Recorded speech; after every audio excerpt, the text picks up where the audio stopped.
In today's video, we are going to be ranking every first overall pick since 2000. We've done in the past how often is the first overall pick the best pick, but the best way for us to finish off the first overall pick since 2000 is by ranking them all. So how I did this was I ranked each guy, but I also put each player into a specific tier, mostly because I think it's good to visualize roughly the separation between each individual group of guys. So the tiers are going to go like this. First, we got the busts. These guys are your guys who didn't really carve out a great NBA career. Then you got your solid players. These are guys who've never been to an all-star game, but still cut above the guys in the bust tier. Then you got your good players. These guys have been to all-star games, but they never really develop into the upper echelon of players. Then you got your high upside tier, and these guys are your younger guys who've shown potential for greatness, but we just don't know exactly how their careers are going to fully pan out. It's important to add, I didn't talk about Zachary Richer in this video because it's too early to put a guy like that on a list like this. Then you got your borderline Hall of Fame tier, and these guys are what it says, borderline Hall of Famers. They might get in eventually or they might not. Then you got your Hall of Fame tier. They're either for sure Hall of Famers or guys who are already in the Hall of Fame. Then finally we got our legend tier, and this is reserved for guys who are top 10 players of all time.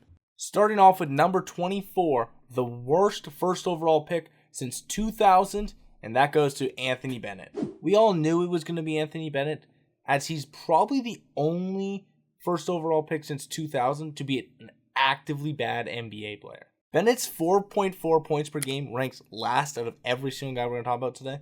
Also, his true shooting of 45.7% is also the worst. And it's not like he played a lot of games anyways. He only played 151 career games, and he only started 4 of them. Moving on to our 23rd ranked player, we got Greg Oden. And it's a pretty devastating what if, because if Oden was the player that was coming out of Ohio State, he would have been a beast in the NBA. But injuries derailed his career. He only played 105 career games. The reason why Oden is above Bennett is because at least Oden had an excuse for why he didn't play many games. Bennett was just flat out bad. In 22nd, we have Kwame Brown. Kwame is remembered as one of the bigger busts in NBA history, and that might be true because he was never really a good NBA player, but he did play 607 games, which is by far the most out of anyone in this bust tier. With that being said, his 6.6 points per game is the second worst, only above Anthony Bennett of all these first overall picks. Moving on to the final guy in our bust tier is Markelle Fultz. Fultz is another big what if because when he was at the University of Washington, he was being compared to guys like James Harden. And then a weird injury happened and he forgot how to shoot the basketball. The injury completely derailed his career because out of Washington, his best attribute was his scoring ability. And his 11.1 points per game for his career ranks 20th out of all first overall picks. Moving on to our solid tier, we're going to begin with number 20, Andrew Bogut. Bogut was a solid contributor for the Bucks. In Milwaukee, Bogut had averages of 13.5 points, 10 boards, and 2 blocks. After being traded to the Warriors, Bogut's offensive role definitely took a decrease, but he was still a solid center for the championship Warriors in 2015 and the Finals Warriors in 2016. Moving on to number 19, Andre Bargnani. Despite never being an All-Star, Bargnani had a solid NBA career, especially a 3-year stretch between 2010 and 2012 where he averaged 19 points and 6 boards. To be fair, it was a lot of good stats on bad teams. His career was relatively short. He only played until he was 30, but when he did play, he was a pretty solid contributor for the Raptors and Knicks. Let's finish off this solid tier with number 18, DeAndre Ayton. Despite averaging a career double-double and only not starting 7 of his 398 career games, you can't help but feel disappointed with his career. And it's mostly because as a 7-foot big man with loads of athleticism, he never developed as a defender. Ever since his rookie year, he's kind of just been the same player. Let's start off the good tier with number 17, Kenyon Martin. Martin was mostly a good player, especially with the Nets, where Martin averaged 15 points, 7 boards, and nearly 3 stocks in his first 4 seasons. In that 4-season span, he made 2 finals appearances as the second best player. He was also a one-time All-Star, The reason why I can't rank him any higher inside this tier is because I don't think he peaked nearly as high as the other two guys we're going to name. So moving on to number 16, Andrew Wiggins. And Wiggins has had a really weird career. When he was drafted, he was compared to a guy like Kobe. And he came out flying as a rookie, winning Rookie of the Year. But his career kind of stalled out in Minnesota, never really developing his game outside of his scoring ability. He really elevated his career, though, with the Warriors. He became an all-star for the first and only time. He was arguably the second best player in the 2022 championship Warriors. In that 2022 playoff run, he really showed his potential outside of his scoring. He was a great rebounder in the playoffs. He was a great defender, especially in the finals against Tatum and Brown. The rest of his Warriors tenure was pretty weird. The next year in 2023, he was really good, but then he had to take a leave of absence and never came back. And then in 2024, he was horrible. And then this year, he was good, but he just got traded for Jimmy Butler. I really hope Wiggins can find success with the Heat. So far, he's played 5 games. He's been pretty solid in those 5 games. So I'm interested to see what is going to happen with Wiggins. Moving on to our final guy in this good tier is Ben Simmons. Simmons is a rather controversial player.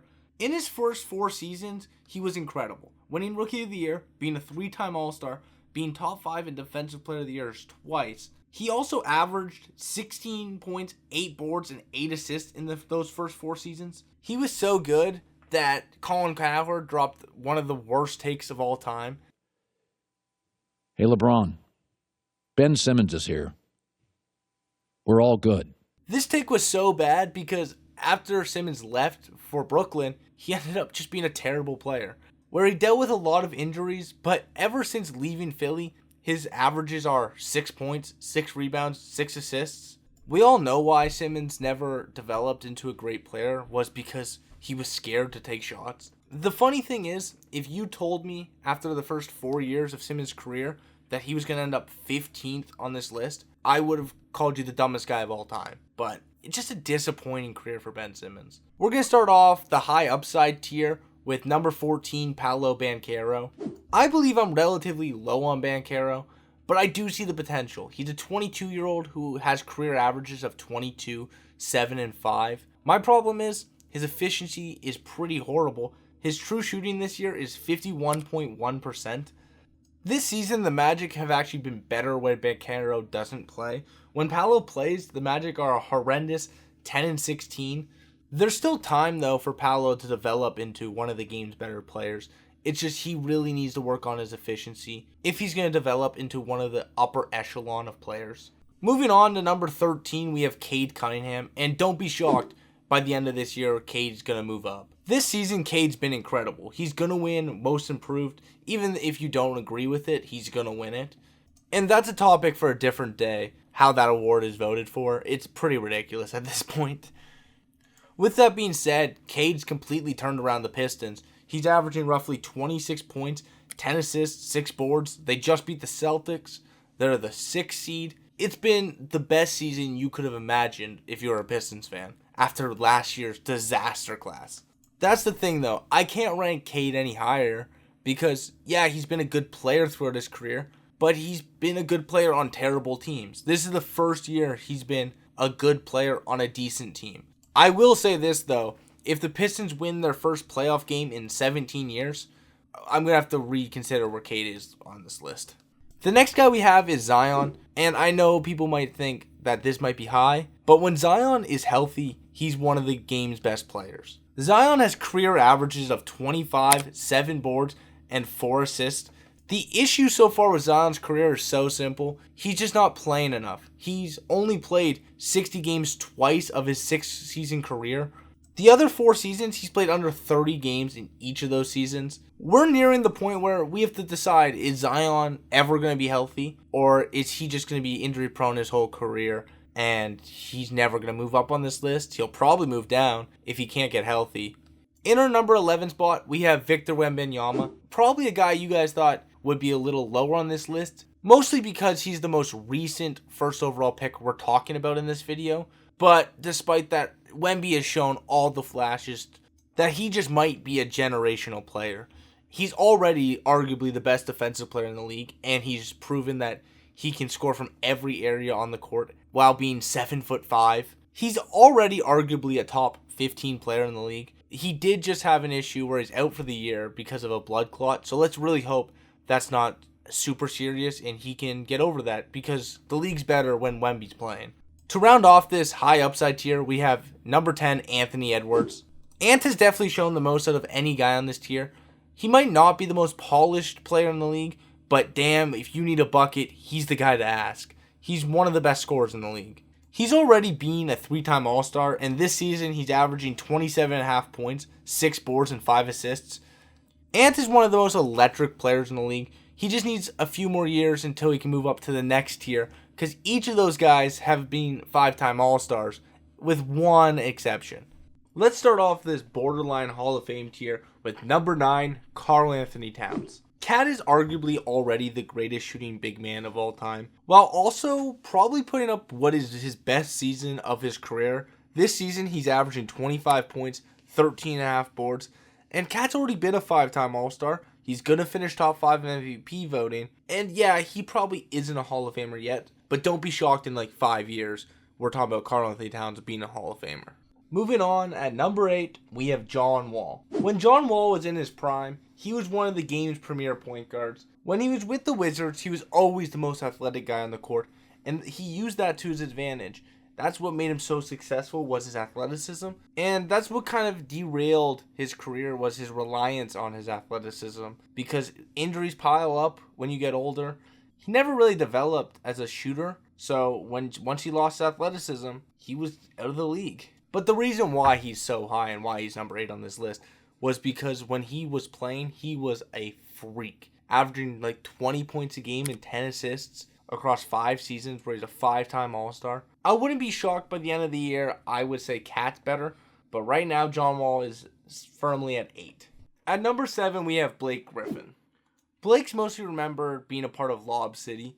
Blake started off his career as a 5-time All-Star before being 26, averaging 21.5 and 10 boards from 2011 to 2015.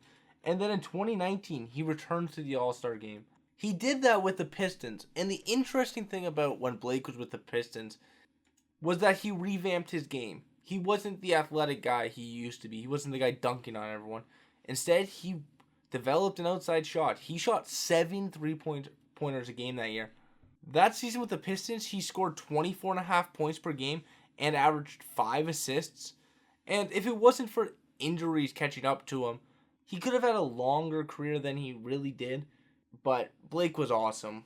Moving on to number 6, we have Kyrie Irving. And Kyrie's a pretty interesting player, despite not having the most individual success himself. That's the thing with Kyrie. He had some weird years with the Celtics and the Nets, but he's really found himself in Dallas. And obviously when he was with the Cavs, he had one of the clutchest shots in NBA history. And when he was with LeBron in the Cavs, he was one of the game's best point guards in the league. Kyrie is a 9-time All-Star with career averages of 24 points, 6 assists, and 4 rebounds. Despite going through some rough stretches in his career, Kyrie totally belongs in this spot. So let's finish this borderline Hall of Fame tier with a guy that might be controversial to be here, Derrick Rose. I think a lot of people are going to agree with the spot I have Rose, but the tier, I think they're going to disagree. The reason why I have him outside the Hall of Fame tier is I don't know if he's going to be first ballot. I think he's going to get in, but I don't know if he'll be first ballot. Yes, he's an MVP, but he's only a 3-time All-Star, and I know injuries suck, but that's the reality of the situation. He did get hurt, and I know a lot of fans for Derrick Rose are going to be like, oh, his potential was so good, though, and he just got hurt. But the Hall of Fame doesn't care about what ifs. He's going to get in, that's obvious, but I just don't see it being first ballot. I will say this, though, Rose pre-injury was a monster. In those 3 seasons, he averaged 23 points, 7 assists, and 4 boards. And it sucks, because Rose had the potential to be an all-time great, but he didn't realize it because of his injuries. I just can't, in good faith, put Rose above any of the guys we're going to have later on. Moving on to the Hall of Fame tier, and number 4, I got Yao Ming. I do believe, though, generally Yao Ming is an overrated player, but he was a first ballot Hall of Famer and an 8-time All-Star. Yeah, It might have been a Mickey Mouse All-Star game his 8th time, but 7 years of being a good, legitimate All-Star. The problem for Yao is his career gets cut short because of injuries, but you can't deny a guy who's a first ballot Hall of Famer and who averaged 19 points and 9 boards and 2 blocks for his career. I just can't put him above the other 3 guys. The third best first overall pick since 2000 is Dwight Howard, which I think most people would have thought he would be number 2. And what's true about that is Dwight might have the best peak out of any player besides the guy who's going to be number 1. From 2009 to 2011, Dwight was a 3-time Defensive Player of the Year while averaging 20.5 points, 14 boards, and 4 stocks, while leading the 2009 Magic team to the finals. But the reason why I can't rank him number 2 is because his time after the Magic. And he was still a decent player up until after Houston, but the rest of his career was just a little bit disappointing. But he did get his redemption in 2020, winning a championship. But if you're following along, you know number 1 and 2 both won that same championship and were better then. So that means there's one guy left in the Hall of Fame tier, and that's going to be Anthony Davis. And it might feel a little bit weird to have Anthony Davis here because he never led a team to a finals run or a championship run like Dwight and like LeBron. But when he won the championship in 2020, you could argue he was the best player on the team. I know it's LeBron, but there's a debate who was the better player then because Davis averaged in the playoffs that year 28 points and 10 boards. And I know he's never won an MVP or Defensive Player of the Year like Dwight and LeBron. Davis is the only guy outside of LeBron to be in the All-Star game double digits. He has 10 All-Star Games appearances and 5 All-NBA appearances. You might say right now, I don't know if I would take AD above Dwight, but AD still has a few more years of really great basketball, where a guy like Dwight had like 6 amazing years and 3 just insane years. AD's had like 10 great years, and he has a few more left in him. That's why I lean AD over Dwight. Alright guys, that's it for today. That's also it for our first overall pick content since the 2000s. We will talk about the 90s at some point. I would say probably at least a month away from now. But if you made it to the end today, please leave a like, comment, subscribe. And if you disagree with my ranking, let me know. If you agree, let me know as well. I'll see you guys next time. I just want to say thank you so much.